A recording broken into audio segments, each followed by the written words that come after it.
Well, that's the Sunday papers and a bit more. The Prime Minister is about to join us here in the studio, and while she does that, let's look at some of the reaction to yesterday's ministerial reshuffle. First of all, can I say how much I appreciate the Prime Minister's invitation for me to be Foreign Minister of Australia. To serve as Foreign Minister of Australia is a great honour. You now join a cabinet led by the woman who took the job that you had. How do you feel about joining that cabinet? There are national interests in this country which extend far beyond the personal interest of any individual. That applies to me as well. And I made it clear to the Prime Minister from the first moment that I was in her hands and effectively at her disposal. When the Prime Minister indicated to me this week that she was proposing to appoint Kevin as Foreign Minister, and she asked what I would like to do, I said defence. And of course, she has decided to appoint Kevin Rudd, an entirely appropriate appointment, a former Prime Minister. It reflects his standing as a former Prime Minister of our country. But you can never have a crack of light between a Foreign Minister and a Prime Minister. And that has been the approach that I have assiduously adopted, whether my Prime Minister was Mr Rudd or my Prime Minister was Julia Gillard. Prime Minister, good morning. Welcome. Good morning, Barry. There should never be a crack of light between the Prime Minister and the Foreign Minister. Are you and Kevin Rudd able to work as closely together as Stephen Smith suggests that you must? Yes, of course we are, Barry, and we obviously will be working together in the interests of the nation. I appointed Kevin Rudd as Foreign Minister because he brings a lot of expertise. Obviously, as a former leader too, he is entitled to respect. I believe Stephen Smith was an outstanding Foreign Minister, but in putting the ministry together, I did determine to appoint Kevin Rudd and ask Stephen Smith, in view of those circumstances where he would choose to serve, and he chose defence, and I think he will do a great job. It was often suggested, though, that Stephen Smith didn't run foreign policy. The Prime Minister, Kevin Rudd, did. Who will run foreign policy in your government? Well, obviously it will be run by the government as a team. We will work as a team. We will have a proper cabinet process. There will be involvement by the cabinet.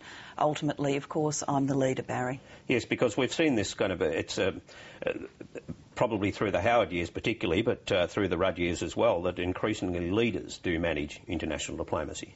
Well, it's inevitable that international diplomacy happens leader to leader at events like the G20, and that the Foreign Minister also has a large role to play. So Kevin and I will be working together, playing those complementary roles.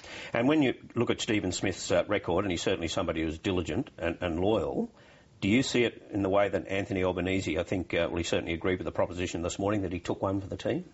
Look, I think working together, Stephen Smith and Kevin Rudd, and Stephen is right to say that leaders and foreign ministers have to work together, achieve some remarkable results. The most remarkable is the creation of the G20 in such a prized position in international relations. That's obviously great for Australia because we're at the table. It didn't have to be like that. It could have been a G7 or a G8 where we would have been excluded.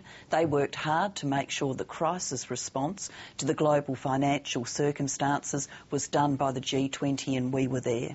But all things being equal, Stephen Smith would have preferred to stay where he is, surely, or stay where he was. Look, Stephen Smith said consistently that his view of the Labor Party is a very traditional one. That is, that the leader gets to allocate the portfolios. Obviously, I made a determination about the best position for Kevin Rudd. I was well aware that Stephen had done an outstanding job in foreign affairs. I did have a discussion with him, and he indicated in those circumstances he'd like to serve in defence, and he'll be great.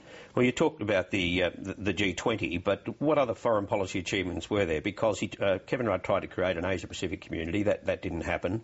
He's been trying to win a seat on the UN Security Council. That's not looking too flash. And can you really say that he improved relations with countries like China, Japan and India? Well, I think, Barry, when you go through it, Kevin Rudd did have an influence on architecture in our region, in particular the formation or the shape of the East Asia Summit and the US becoming involved. That is significant. And in terms of relations with countries in our region, I know, of course, that there's always the inevitable opposition criticism, but as I deal with leaders in the region, as I saw that as Deputy Prime Minister and now as Prime Minister, our relationships are strong. Will it be part of his job now to persuade the region that having a processing centre on East Timor is a good idea? It will be part of Kevin Rudd's job, of course, working with the new Immigration Minister, Chris Bowen, to further the government's policy of having a regional framework and a regional processing centre. And you're not worried that he might see that as a lurch to the right on asylum seekers? Look, I think Kevin Rudd, like me, understands that it is not in the interests of asylum seekers to risk their lives at sea and get on a boat. It's not in the interests of this nation to have unauthorised arrivals by sea. We don't want to see people smugglers. We don't want to further that evil trade. But the night before you became leader, he did warn of this lurch to the right. What was he talking about if it wasn't something like that? Well, the government's policy on asylum seekers will be, as I've outlined it, and we will be pressing for a regional framework and a regional processing centre. That is the right thing to do under the auspices of the UNHCR, the High Commissioner for Refugees. It's the right thing to do from a humanitarian perspective. We don't want people risking their lives at sea. And obviously, for this nation, we would prefer to deal with these questions so that there's orderly processing in a regional processing centre. Just give us some names: Gray, Shorten, Farrell, Feeney, Arbib. They're all promoted and they're all quite active in the lead up to the leadership change. Well, look, I've seen some of the commentary today about the ministerial appointments, and call me very old-fashioned.